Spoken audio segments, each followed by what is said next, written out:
idea. Di ba po si Isaias ay tinawag na mula sa yung sinapupunan tinawag na kita?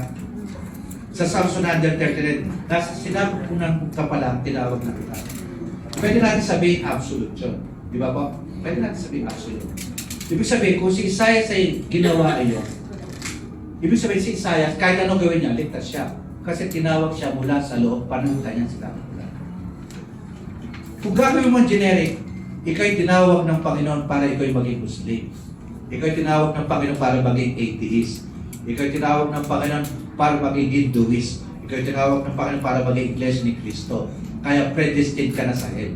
Kasi tinawag ka ng Diyos para hindi ka maligtas. Totoo ba yun? Parang Mali. kawawa. May partially true, may partially false. Parang Pero napansin ko rito, kapag ikaw'y talagang tinawag ng Panginoon, kabay, meron talagang purpose ang Panginoon. So, ang layunin ng Panginoon ay mangyayari. For knowledge of God. Example, Israel out of Egypt. Ilang days ang journey nila dapat sa Canaan?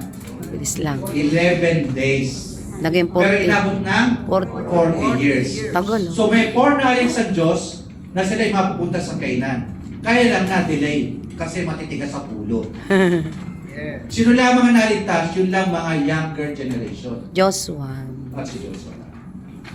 Pero yung iba, di naligtas. Pero, ang foreknowledge ng Diyos, maliligtas sila, pupunta sila sa land of promise. Yun. Natuloy. Pero, hindi lahat Nakapas. na-enjoy. Kasi matitigas ang Olo. ulo. Kaya, nangyari dito, habang tumitigas sa ulo mo, ang blessing na-delay. Kaya mahalaga, huwag mo nang patigasin ang ulo mo. Kasi kapag matigas sa ulo mo, yung blessing na-delay. Matigas ba ang ulo natin? Matigas. Matigas. Sadya na ako, matigas siya. Kasi pagka malungkot siya, hindi na utak yan. Delikado yan. Okay? Natawa. Matigas Kaya may yan. predestination, ibig sabihin, sa ating pong Armenian, conditional and unconditional absolute po. Mapasin po niya, ang nature of predestination sa Calvinism, unconditional and absolute. Ibig sabihin, robot ka talaga. Oo. Kahit anong, nung ikaw ay tinawag ng Panginoon, kumbaga sa ligtas ka talaga. Kahit anong gawin mo, ligtas ka. At kahit di ka man ang tailor, kung backslide ka, ligtas ka pa rin. Galing. Yan po katindihan mo. Pero sa atin po, conditional and foreknown, ibig sabihin, ang Diyos, alam niya ang mangyayari, May if. pero hindi na tinalaga. Bigyan ko yung halimbawa. Sinabi pa sa Biblia, ilan ang mapapahama? Wala. Kasing dami ng buhangin sa dagat. Yung bang kasing dami ng buhangin sa dagat ang mapapahama, dinesign ba ng Diyos yun na kasing dami ng buhangin sa dagat ang mapapahama? Hindi dinesign ng Diyos yun. Pero foreknowledge ng Diyos. Advance. Yung kung daan matuwid, hindi, daan patungo sa buhay at daan patungo sa kamatayan, ano mas marami? Daan sa kamatayan o daan sa buhay? Sinabi ko Bible. Dahil sa kamatayan. Daan sa kamatayan sa Matthew chapter 7. Mas maluwang ang daan sa kamatayan ang Makipot. nakakasubok kaysa daan ng Makipot. matuwid. Matuwid. Makipot. Konti. Foreknowledge ng Diyos yun. Ay. Pero hindi dinisenyo ng Diyos na marami mapunta sa impyerno kasi gusto ng Panginoon, lahat ay maligtas.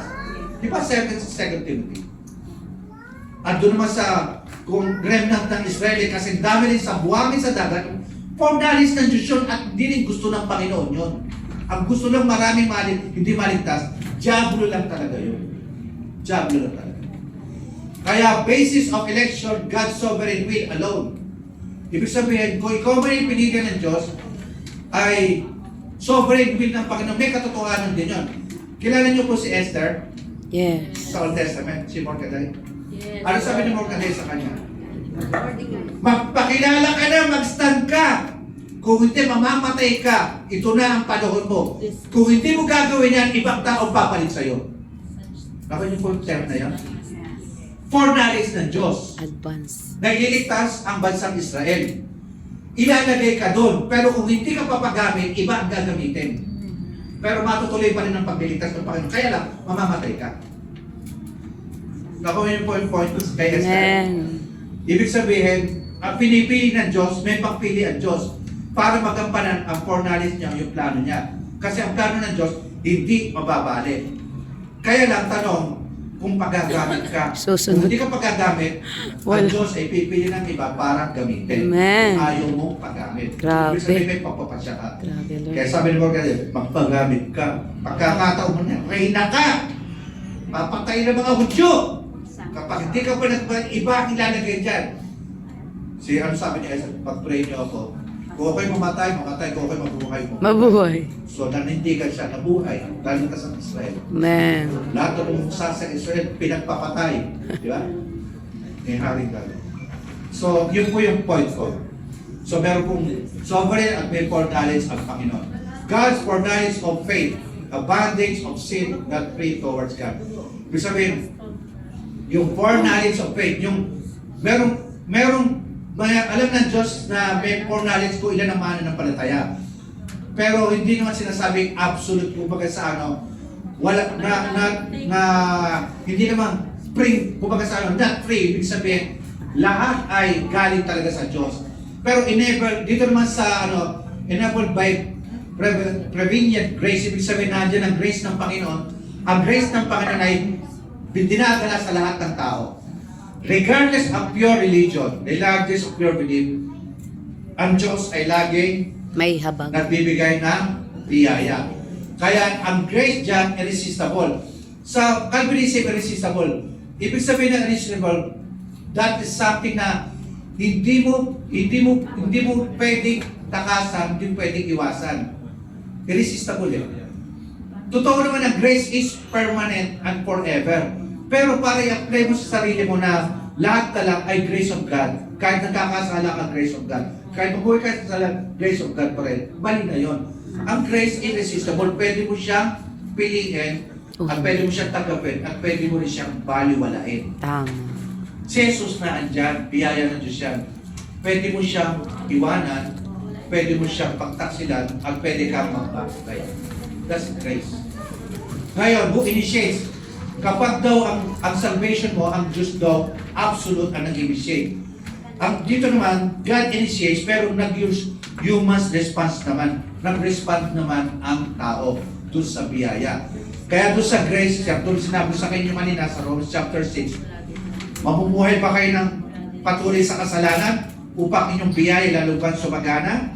Sabi ni Paul, hindi. Di ba tinanggap nyo na sa Jesus? Dapat naghahari na sa inyo ang kabanalan at katwiran ng Diyos. Amen. Hindi na maghahari sa inyo ang kasalanan.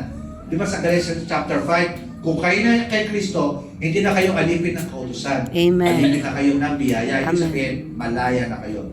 Sabi sa 1 Corinthians chapter 9, na from glory to glory is changement. From glory to glory, binabago tayo ng Diyos. Panginoon. Amen. Kaya salamat sa Panginoon, hindi tayo perfecto, pero lahat tayo ay Amen. tatagumpay sa biyaya. Amen.